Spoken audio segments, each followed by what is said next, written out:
Découvrez un extrait exclusif de ce livre audio et profitez d'un essai gratuit sur Audible via le lien dans la description.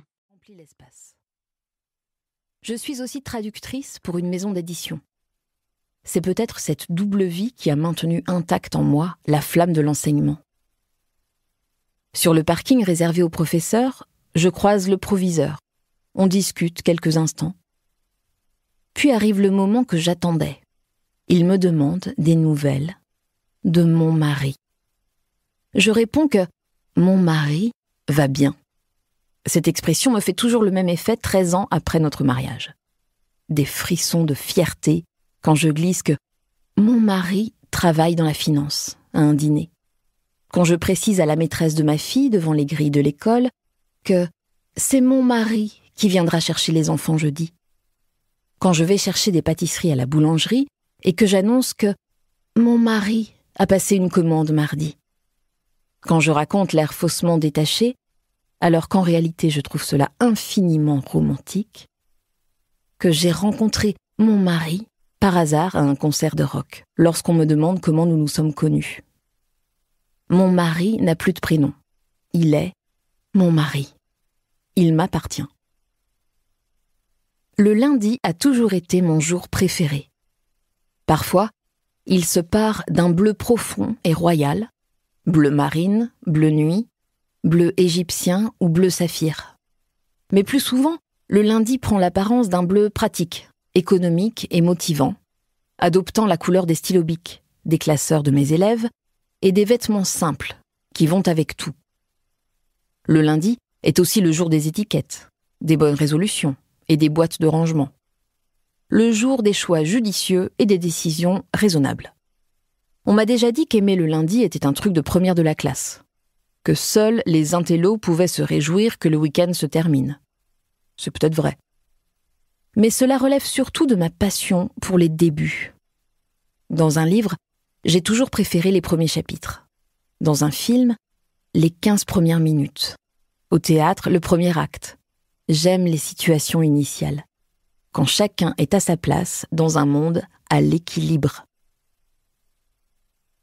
En fin de matinée, je fais lire un texte à mes élèves.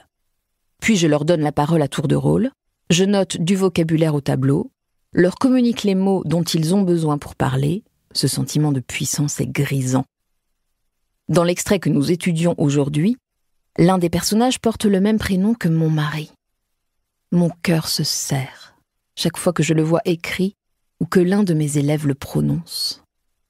Ensuite, nous traduisons et commentons un échange de vœux entre deux époux. Mes élèves sont familiers de cette tradition anglo-saxonne souvent reprise dans des séries américaines et souvent interrompue par un ancien amant en pleine reconquête.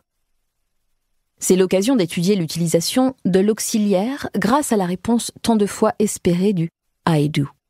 Je le veux. Pendant que les derniers élèves quittent la salle, j'ouvre les fenêtres pour faire disparaître l'odeur de fin de cours. Un mélange de transpiration et de feutre pour tableau blanc.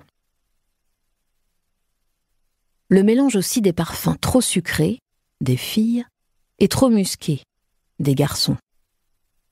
Les hormones adolescentes raffolent de ces effluves super concentrés qu'on trouve en grande surface. C'est peut-être ce genre de parfum que je devrais acheter.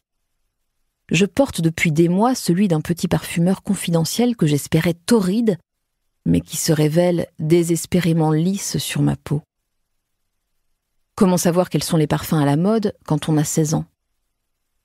Je pourrais inventer un exercice sur le thème des odeurs et demander à mes élèves de décrire leurs parfums, à la fois instructif pour moi, trouver des idées pour un nouveau parfum, et pour eux, enrichir leur vocabulaire olfactif.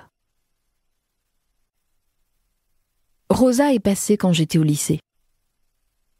Je m'arrange pour ne pas la croiser, car je ne sais jamais quoi lui dire. Je n'ai pas l'aisance des personnes riches depuis suffisamment longtemps pour savoir comment parler à ma femme de ménage. La voir nettoyer ma maison ne m'a jamais semblé être dans l'ordre des choses. Il flotte une douce odeur de propre, celle des serviettes moelleuses qui sentent fort la lessive dans la salle de bain, et des draps propres en lin, adoucis par le temps dans nos lits. Il n'y a plus aucune trace de doigt sur le grand miroir dans l'entrée. Les tomates rouges de la cuisine sont éclatantes. Livre audio complet gratuit disponible en description de cette vidéo.